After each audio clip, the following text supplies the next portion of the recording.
Olá investidor, aqui é o Bernardo Frade, assessor de investimentos credenciado XP, e hoje eu vim trazer a atualização do conflito entre Rússia e Ucrânia e os desdobramentos na nossa carteira de investimentos. Bom, um parênteses inicial, guerra é um retrocesso da humanidade, então o meu objetivo aqui não é entrar e debater os pontos sobre a guerra, mas sim os desdobramentos no cenário econômico e principalmente na nossa carteira de investimentos. Então vamos lá.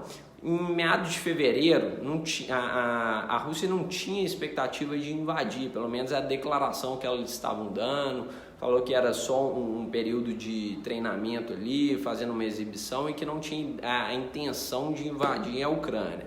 Isso lá em meados de fevereiro, alguns analistas de mercado acreditavam que era um blefe da Rússia, que ela não ia chegar a invadir, até porque tinha a sinalização de várias sanções se realmente a Rússia invadisse a Ucrânia. Quando foi no dia 24 de fevereiro, ocorreu de fato a invasão e o mercado ele já amanheceu de mau humor. As bolsas, não só no Brasil, mas no mundo todo, amanheceram de forma negativa, o mercado despencando.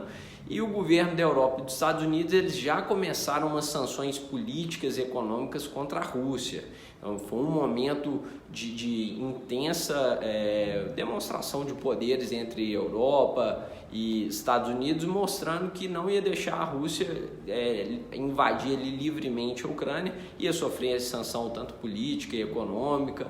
Grandes empresas pararam de fazer negócio ali com a Rússia, como Audi, Apple, BMW, Dell, Nike, Visa, Porsche, entre outras empresas, sinalizaram que não iriam continuar suas atividades com a Rússia e teve uma pressão adicional até da própria população. Então Moscou começou já um movimento de protestos contra o governo, ficou um clima bem hostil ali dentro da Rússia, mas eles seguem até hoje, mais 40 dias, e continua a invasão contra a Ucrânia.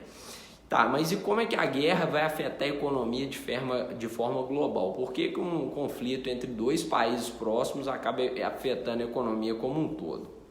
Um ponto principal é que a Rússia ela é um grande exportador de commodities, seja de gás natural, petróleo, fertilizantes, e essas sanções fazem com que tenha menos oferta no mercado e por conta disso o preço sobe. Então a lei da oferta e demanda, quando a oferta reduz e a demanda continua a mesma, a tendência é que o preço suba. E com isso acontece a inflação. Então é o aumento generalizado do preço, só que isso aí foi uma inflação global. A gente já vem sofrendo por conta da pandemia, que estava passando um processo de inflação. Os bancos centrais precisaram de injetar dinheiro na economia como um todo para não deixar a economia esfriar. E agora vem essa guerra de Rússia e Ucrânia e por conta desses embargos, dessas sanções comerciais que a Rússia está sofrendo, acabou pressionando a inflação, tanto que a gente vê aqui no Brasil, quando você vai no supermercado ou precisa de fazer uma compra, o preço de forma muito rápida, de uma semana para outra, de um mês para o outro,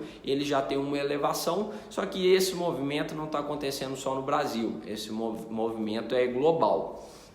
Eu quero chamar aqui a atenção para 3 pontos que são positivos inicialmente, quando a gente olha primeiro para o Brasil e principalmente para a nossa carteira de investimentos. Primeiro, o Brasil ele é um grande exportador de commodities. O preço da commodity subiu, esse valor ele entra em dólar para o país, então teve um fluxo maior de dólar, o que está pressionando o preço cambial do dólar para baixo. A moeda chegou a ser cotada aí 4,60, 4,70. Então isso é um ponto positivo para o país. Outro ponto positivo que tem atraído o dólar, tem feito entrar muito dólar, é a nossa taxa Selic, que ela está cotada hoje em 11,75. O Banco Central já sinalizou que ela deve ir até 12,75, então deve ter mais 1% aí de aumento. E isso acaba trazendo dinheiro para o nosso país também, entrada de dólar. Então o investidor gringo pensa o seguinte, será que vale a pena eu aplicar nos Estados Unidos, que é uma economia mais estável, mas que tem uma taxa de juros muito baixa, ou é mais interessante eu aplicar no Brasil, que a taxa de juros está em 11,75, tem um risco fiscal, tem uma inflação alta, mas compensa no frigir dos ovos, compensa ter esse risco maior, mas também tem um retorno mais atrativo. Então, mais um motivo que está entrando muito dólar para o país e jogando a cotação cambial lá para baixo. Outro ponto positivo é que a nossa bolsa está muito barata. Quando a gente olha a relação histórica de preço sobre lucro, as ações estão sendo cotadas bem abaixo do que realmente historicamente são contadas, o que faz o investidor gringo, que é quem manda na nossa bolsa brasileira, quem aporta os maiores volumes, acabar comprando também. Então, quando a gente olha até para a bolsa teve uma valorização expressiva ao longo desse ano e o dólar teve uma desvalorização bem forte. Então, são esses três principais pontos positivos aí quando a gente olha para a nossa carteira de investimentos, quando a gente olha para o Brasil.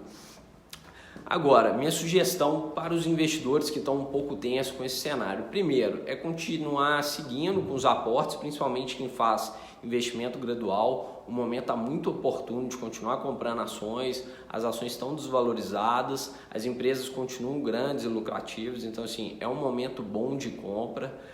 Aproveitar as oportunidades em renda fixa, com a taxa Selic em 11,75%, tanto os ativos pré-fixados, pós-fixados e os ativos atrelados à inflação também, eles estão com um prêmio muito interessante. Então o momento de aplicar em renda fixa é justamente agora, e também para aquele investidor que tem interesse em aportar no dólar, o momento está bem interessante, pois a moeda teve uma grande desvalorização e tem alguns pontos que eu vou falar em seguida que podem fazer com que o dólar tenha uma nova apreciação até o final do ano.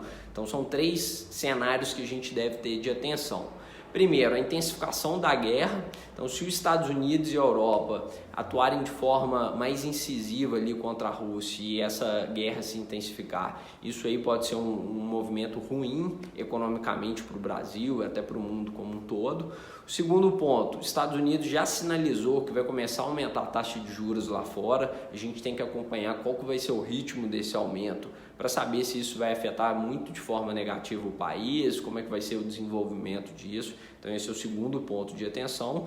E por último, as eleições presidenciais aqui no Brasil. E esse fator também traz muita volatilidade, principalmente conforme os candidatos começarem a fazer declarações. Isso vai afetar e normalmente afeta a bolsa de forma negativa. Então a gente tem esses três pontos para poder acompanhar de perto. Bom, de modo geral, é importante a gente sempre acompanhar o investidor, entender qual que é o cenário e ao mesmo tempo não deixar de continuar investindo, porque por mais que tenha volatilidade, por mais que tenha crise, guerra, recessão, esses são movimentos que vêm e vai, que vêm e passam. Então assim, quando a gente olha no médio e longo prazo, essas quedas elas acabam sendo superadas por altas posteriores. Então compensa seguir essa visão de médio e longo prazo, para que no médio e longo prazo essa volatilidade momentânea seja corrigida por uma alta mais expressiva. Tudo bem? Então a ideia era fazer um resumo breve aí do cenário atual. Se tiver alguma dúvida, deixa aqui no comentário, entre em contato comigo que a gente faz questão de conversar, tá bom? Um abraço e até o próximo vídeo. Valeu!